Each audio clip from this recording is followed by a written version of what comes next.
Ada satu teori yang pernah saya dengar. Katanya, yang paling sering mengganggu pikiran seseorang itu sebenarnya bukan sesuatu yang datang dari luar dirinya, tapi justru sesuatu yang masih belum selesai di dalam dirinya sendiri. Dan kalimat itu langsung teringat waktu saya melihat video Guntur Romli yang satu ini. Makin saya dengarkan komentarnya ke Wapres Gibran, makin saya merasa bahwa yang sedang dibicarakan bukan cuma soal Gibran, tapi ada kegelisahan politik yang jauh lebih besar di balik semua itu. Mari kita kelupas. Jangan tertipu Gibran yang membawa 5 mahasiswa dalam kunjungan ke NTT hingga Papua. Itu bukan apresiasi, itu operasi penjinakan.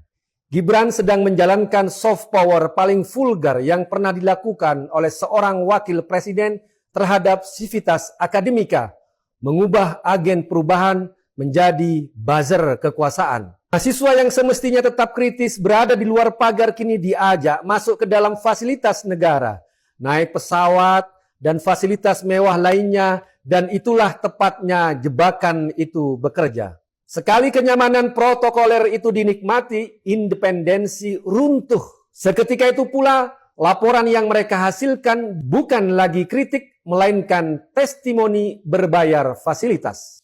Gibran juga sedang memecah belah gerakan mahasiswa secara sistematis. Ia menciptakan 2 kubu dengan sengaja. Mereka yang memilih kooperatif demi panggung instan, dan mereka yang tetap konsisten melawan di garis luar. Polarisasi gerakan mahasiswa adalah tujuannya.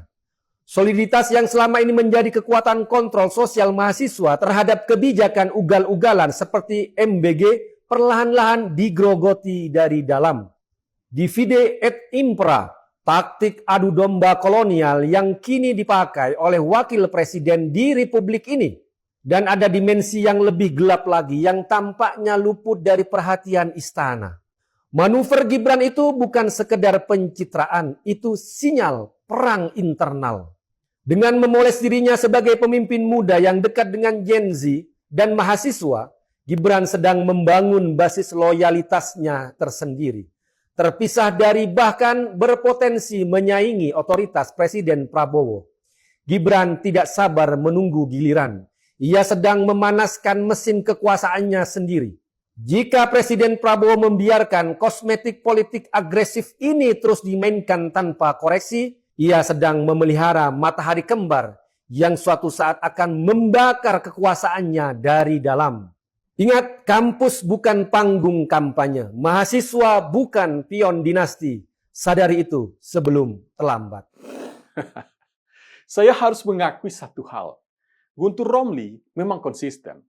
Mau cuaca panas terik atau hujan petir, pikirannya selalu tertuju ke Gibran. Beliau ini memang kreatif kalau soal mencari bahan konten. Sebelumnya sempat mengatakan kunjungan Wapres Gibran ke 190 titik dilakukan untuk menyaingi Presiden Prabowo. Sekarang muncul lagi teori baru. Katanya, Wapres Gibran mengajak 5 orang mahasiswa melihat langsung program pemerintah sampai ke NTT dan Papua itu bukanlah edukasi, tapi operasi penjinakan mahasiswa. Wow, kalau dialog dianggap penjinakan, saya perkirakan demokrasi isinya nanti cuma teriakan di pinggir jalanan doang. Padahal dalam teori demokrasi deliberatif, perbedaan pandangan itu justru sebaiknya dipertemukan melalui dialog dan pertukaran informasi. Mahasiswa mengkritik program MBG, silahkan. Itu hak mereka, tidak ada masalah. Tapi ketika pemerintah membuka akses agar mahasiswa melihat langsung bagaimana program itu berjalan di lapangan, masa itu juga dianggap salah? Bukankah kritik yang baik adalah kritik yang didasarkan pada data? Bukan sekedar asumsi. Kalau meminjam konsep Hegel, ada yang namanya tesis, antitesis, dan sintesis. Tesisnya, mahasiswa menolak MBG. Antitesisnya, silakan, lihat langsung fakta di lapangan. Lalu dari situlah lahir sintesis. Bisa saja mereka tetap menolak, bisa saja mendukung dengan catatan, bisa juga setuju untuk daerah tertentu, misalnya wilayah 3T. Dan menurut saya, justru itulah proses berpikir yang sehat. Bukan demo dulu, fakta belakangan. Yang menarik lagi, Guntur mengatakan langkah ini bisa memecah gerakan mahasiswa. Karena ada mahasiswa yang tetap kritis, dan ada yang jadi lebih kooperatif setelah diajak ikut kunjungan kerja. Nah loh, sejak kapan kooperatif berarti tidak kritis? Kalau begitu, dosen pembimbing skripsi juga bisa dituduh sedang menjinakkan mahasiswa. Karena mahasiswa yang awalnya ngotot, akhirnya mau melihat data dan fakta. Lucu juga kalau logikanya begitu. Tapi tunggu dulu, bagian paling menarik bukan itu. Guntur bahkan mengatakan bahwa langkah Gibran ini adalah sinyal adanya perang internal. Katanya, Gibran sedang membangun loyalitasnya sendiri, bahkan berpotensi menyaingi otoritas Presiden Prabowo. Nah, ini menarik. Karena setelah mengatakan Gibran sedang menjalankan politik pecah belah, saya justru merasa narasi yang dibangun malah mengarah pada upaya menanamkan kecurigaan antara Presiden dan Wakil Presiden. Sebentar, kalau ada pihak yang berusaha membuat Prabowo curiga kepada Gibran, sebenarnya siapa yang sedang memainkan politik pecah belah? Bukankah itu yang disebut dengan divide et impera? Agak ironis juga, menuduh orang memainkan politik pecah belah sambil menyebarkan narasi yang berpotensi memecah hubungan dua tokoh politik. Padahal faktanya sederhana, Gibran itu wakil presiden. Presidennya siapa? Prabowo. MBG program siapa? Prabowo. Koperasi Desa Merah Putih program siapa? Prabowo. Jadi, ketika Gibran mengajak mahasiswa melihat implementasi program-program itu secara langsung, dia sebenarnya sedang membantu siapa? Ya, membantu Presiden Prabowo, bukan sedang membangun kerajaan politik sendiri. Kalau logika seperti ini dipakai, nanti semua menteri yang rajin turun ke lapangan bisa dituduh sedang membangun loyalitas pribadi.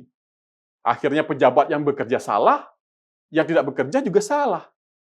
Yang benar mungkin tinggal satu, asal jangan Gibran.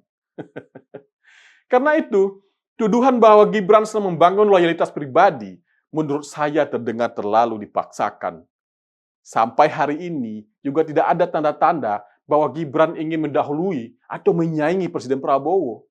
Bahkan kita tahu, Pak Jokowi termasuk orang yang sejak awal menyatakan dukungan terhadap keberlanjutan kepemimpinan Prabowo Gibran. Mungkin itu yang membuat sebagian pihak kurang nyaman.